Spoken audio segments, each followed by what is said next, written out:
মাথায় লম্বা বড় টুপি, মুখে লম্বা দাড়ি, মাশাআল্লাহ লেবাসটা অনেক সুন্দর। একবার মনে হয় আসমান থেকে ফেরেশতা নাজিল হয়েছে।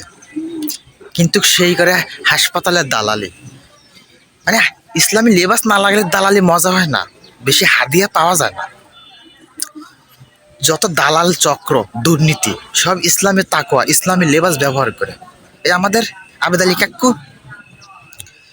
আলী কাকু শেষ দাগত অবস্থা ভাবে ছবি ছাড়ে, অথচ কোটি কোটি টাকা মেরে লিয়া।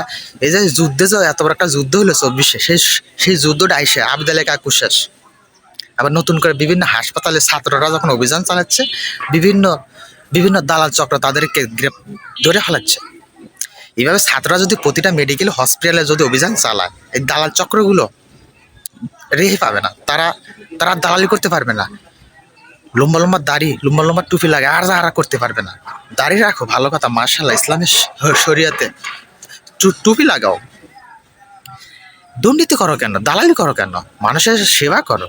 এখন কি করে খাইবে? এখন তো তোমরা যারা দুর্নীতি করতা, চুরি করতে, বাটপারি করতা, লুচামি করতে, বদমাশি করতে, বিভিন্ন সরকারের প্রশাসনের কার্যালয় থেকে বিভিন্ন টাকা পয়সা খাইতে অবৈধভাবে, তোমরা এখন কি করে খাবা?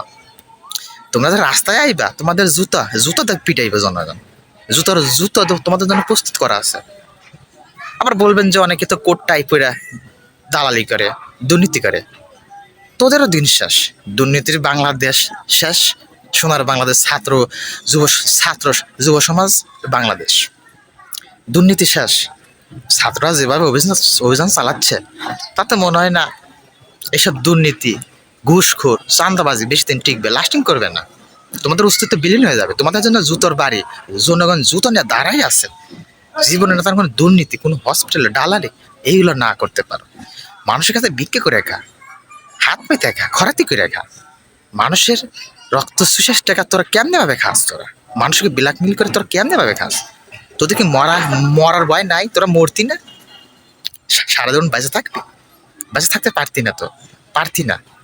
এটা 15ই আগস্ট, সামনে 15ই আগস্ট, একটা শোকের মাস, কারোর জন্য বিজয়ের মাস, কারোর জন্য আনন্দ মাস। এই মাসটা ঘিরে অনেক ইতিহাস আছে, অনেক ইতিহাস। ওইদিকে যাব না। তোরা ভালো দুর্নীতি ছাড়, সৎ পথে চল, আল্লাহ তোকে তো অনেক বরকত দিব।